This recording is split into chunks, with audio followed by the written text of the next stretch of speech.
Chers amis, bonjour, c'est Cédric Boy et bienvenue dans l'actu Chine de la semaine. Aujourd'hui, on va parler du Nouvel An chinois, des Jeux Olympiques et de tout ce qui devait arriver et qui est arrivé malheureusement, et un petit peu de géopolitique avec notamment la Russie qui se rapproche de la Chine et ce conflit en Ukraine que tout le monde surveille. On attaque tout de suite.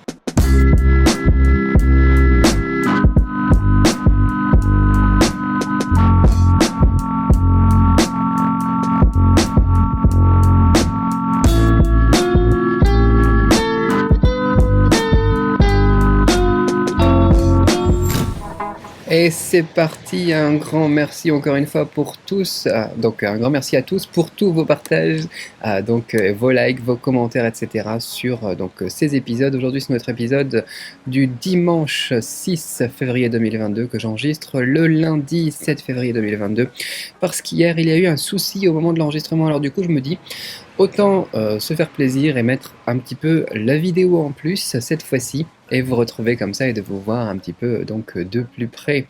Enfin vous me voyez mieux en tout cas, moi je vous vois pas tellement.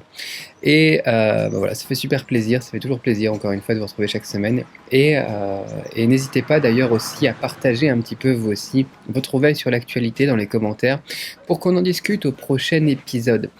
Petit bonus de la semaine, j'aime bien vous faire un petit bonus chaque semaine. Il y a deux choses qui arrivent là que j'ai envie de faire pour vous. Première chose, je pense qu'on va rajouter un second live, un live cette fois-ci, pas une émission comme ça préenregistrée, un second live chaque semaine avec mon épouse, juste pour parler comme ça, discuter autour d'un café, de tout et de rien comme on faisait quand on était en Chine il y a quelques mois. Et puis je vous ai créé aussi un groupe Telegram dans lequel on parle des actus au quotidien, des bons plans, de l'apprentissage du chinois, etc. Je sais pas ce que ça va donner, si ça va vous intéresser ou pas, mais en tout cas je pense que ça peut plaire. Je vous mets le lien dans la description. Voilà, allez on passe aux actus de la semaine. Alors, premier sujet, le Nouvel An chinois. J'ai envie de commencer par ça, par un petit point positif, tout simplement, pour vous souhaiter une excellente année du tigre. On est rentré dans l'année du tigre d'eau, donc j'avais envie de vous dire bonne année à tous. Je vous avais fait un petit message avec les enfants sur la chaîne, et là j'avais envie d'en profiter pour vous le re-souhaiter si vous n'avez pas vu ça. Voilà, tout le meilleur pour vous, pour vos proches, donc pour cette année du tigre, Wan Shi Zhui, et surtout bien évidemment Shen Ti Tian Kang, la santé, ce qui nous permet maintenant de passer au sujet suivant.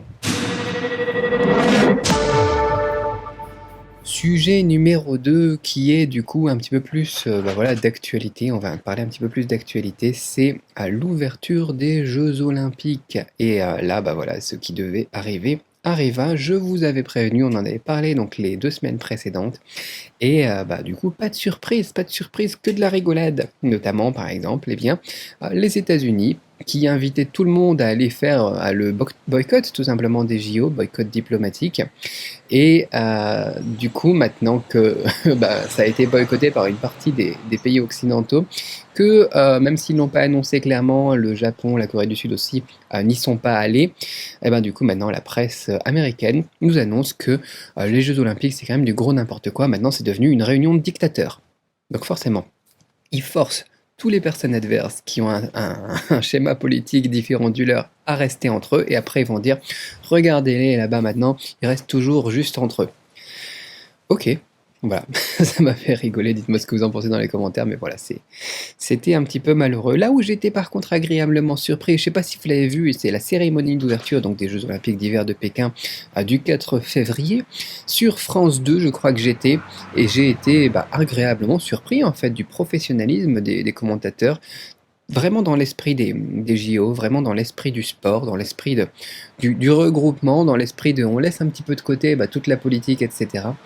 Et du coup, j'ai été plutôt content de ce côté-là, vraiment agréablement surpris, je vous le recommande, et surtout la cérémonie était très belle. Je ne sais pas si vous l'avez vu, dites-moi dans les commentaires ce que vous en avez pensé si vous l'avez vu, mais c'était magnifique.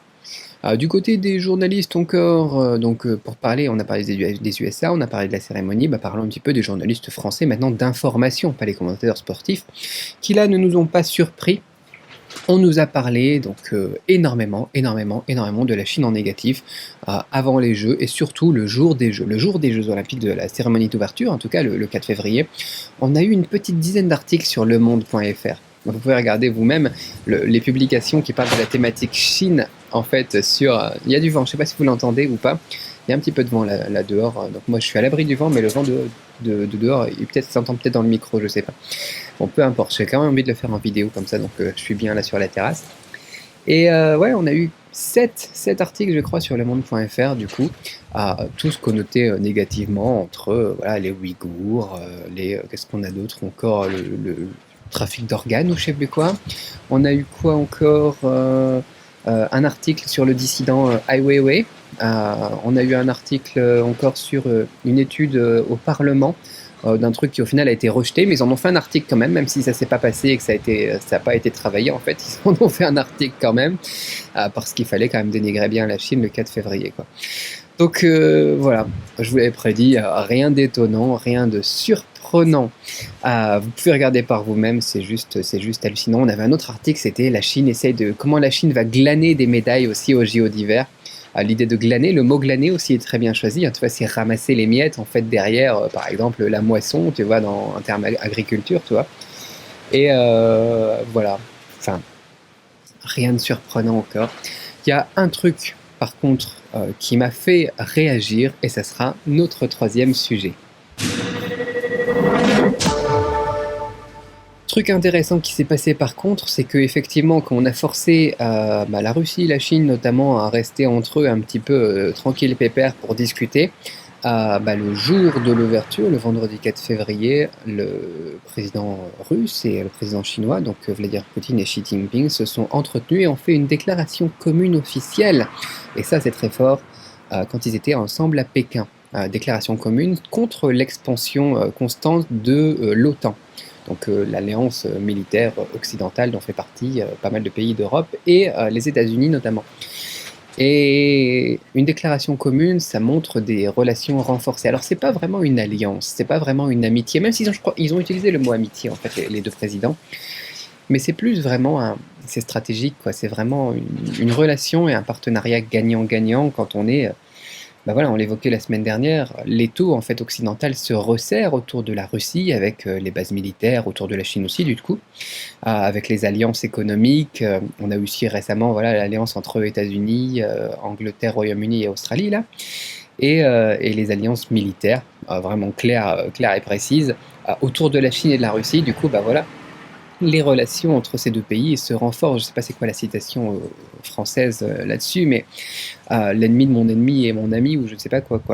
Et ils n'ont pas d'autre choix, c'est ce qu'on expliquait aussi, la Russie et la Chine. Qu'est-ce qu'ils ont comme choix maintenant quand on essaye toujours de les isoler, les pays qui se retrouvent tous isolés, ils vont se remettre tous ensemble pour ne plus être vraiment isolés, quoi. Donc on a eu aussi un renforcement des relations commerciales entre la Chine et la Russie, notamment sur le pétrole.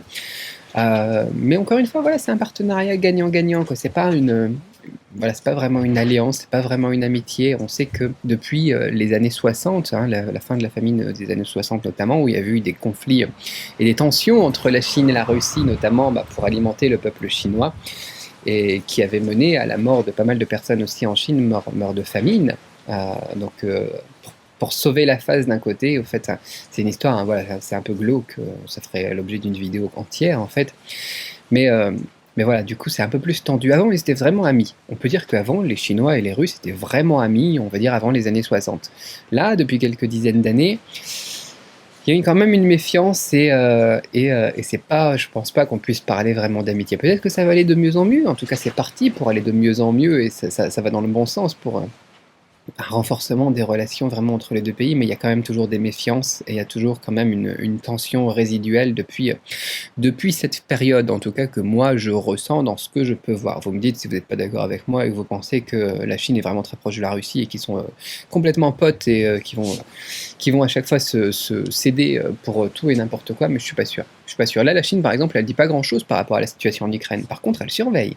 Elle surveille, comme la Corée du Sud et le Japon, ils surveillent vraiment ce qui est en train de se passer en Ukraine, parce que dans ces pays-là, tu vois, au Japon, Corée du Sud, Chine, nous en Asie même, dans tous mes contacts, on ressent vraiment un déclin de l'Europe, un déclin de l'Occident en fait, de l'Europe de l'Ouest et des États-Unis, parce que l'Europe de l'Est c'est quand même dans une bonne tendance, mais l'Europe de l'Ouest et les États-Unis, on ressent vraiment une perte de vitesse, quand on ressent que ça va pas dans le bon sens. Donc, il y a beaucoup de pays qui pensent que bah, si la Russie elle va en Ukraine, au final, les États-Unis ils vont pas faire grand-chose et l'Europe de l'Ouest ne va probablement pas faire grand-chose. Ça reste à prouver, hein, ça va être quelque chose qui restera à confirmer ou infirmer. Mais du coup, justement, c'est pour ça que bah, tous ces pays-là, ils sont observateurs en ce moment. Ils sont vraiment en mode observation. Les États-Unis, ils ont dit au Japon et à la Corée du Sud de boycotter les JO d'hiver de Pékin. Au final, ils sont pas venus, mais c'est pas un boycott officiel. Ils n'ont pas voulu s'affirmer parce qu'ils sont aussi justement dans l'attente, dans l'observation, de voir un petit peu dans quel sens ça part maintenant, avec notamment la situation en Ukraine. Parce que si la situation en Ukraine il laisse couler, qu'est-ce que ça va donner après pour Taïwan, par exemple? Qu'est-ce que ça va donner pour l'Iran? Qu'est-ce que ça va donner pour pas mal de pays? On se pose la question. Du coup, bah, ça va être quelque chose qui va rester à surveiller. Et donc nous, c'est ce qu'on fait de notre côté dans les actualités chaque semaine. Je vous donnerai l'avancée à chaque fois de ce qu'on peut voir.